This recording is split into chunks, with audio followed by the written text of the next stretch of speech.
Orang yang pro Megawati itu begitu mendewakan Soekarno, seakan-akan Indonesia itu dimulai dari Bung Karno, sampai ada paham Soekarnoisme. Bahwa Indonesia itu seakan-akan dimulai dari Soekarno. Memang deklarator kemerdekaan Indonesia itu Soekarno. Tapi umat Islam atau partai-partai Islam itu tidak kecil hati. Karena embrio yang bernama Indonesia itu dari tahun 1908, sebelum ada partai nasionalis yang berani melawan kolonialisme Belanda adalah partai-partai Islam. Sehingga kebangkitan Indonesia dimulai 1908. Karena saat itu yang pertama mencetus ide melawan Belanda adalah kiai-kiai Islam. Yaitu saat itu bikin serikat dagang Islam. Terus lama-lama menjadi serikat Islam. Terus lama-lama menjadi partai Islam. Dimulai dari angkatannya Hos Cokroaminoto.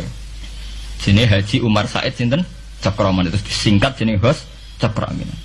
Jadi tidak bisa Indonesia itu meninggalkan partai Islam, karena dulu pertama pendiri era kepartaian niku malah partai-partai apa? Islam yang lahir di Solo, di Jogja.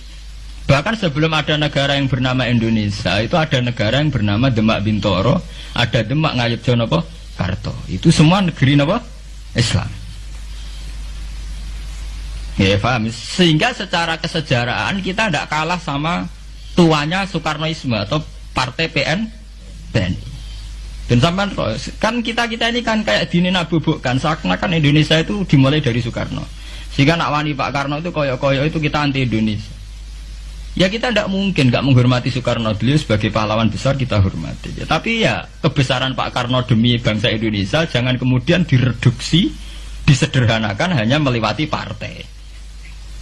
Ya itu kan namanya pekerdilan. Tentu Pak Karno bikin negara ini ya untuk semua bangsa, bukan untuk PDIP saja, bukan untuk partai-partai marhainisme saja, juga bukan untuk partai-partai yang berfaham Soekarnoisme saja. Ya sama, tapi kita juga adil, sebagai kiai juga adil.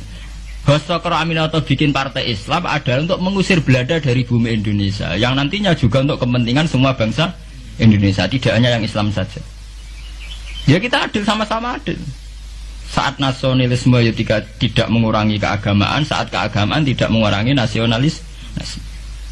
Tapi itu tadi kemudian ini dikerdilkan secara politik. Di sawangannya nak wis duwete Pak Hasim Mbak Mega nasionalis religius itu sudah ditren. Angger duet senengane pasangan nasionalis sampai apa nak nasionalis terus wajib sholat.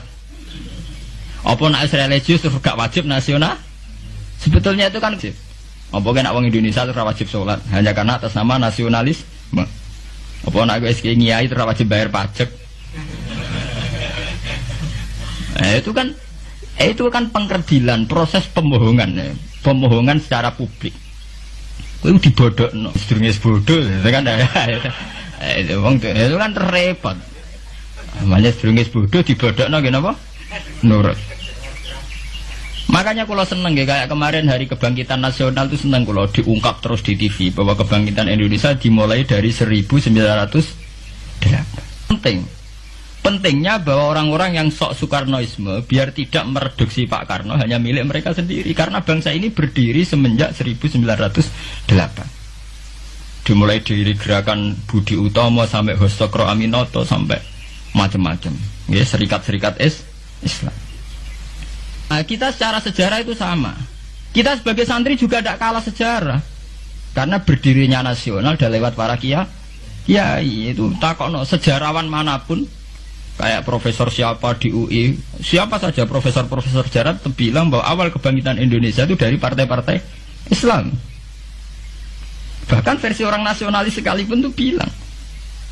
Karena Islam adalah satu agama yang paling sensitif terhadap penjajahan. Karena Islam melahirkan satu paham jihad, bahwa ketika ada kolonial Belanda, wong Islam terinspirasi harus jihad. Sehingga lahir partai-partai Islam. Dulu yang dilawan itu perdagangan. Ini kalau cerita sejarah, santri-santri sadar. Jadi santri salaf dengan model sekarang sing raro duit, raro dagang itu sebetulnya mengkhianati pendiri santri.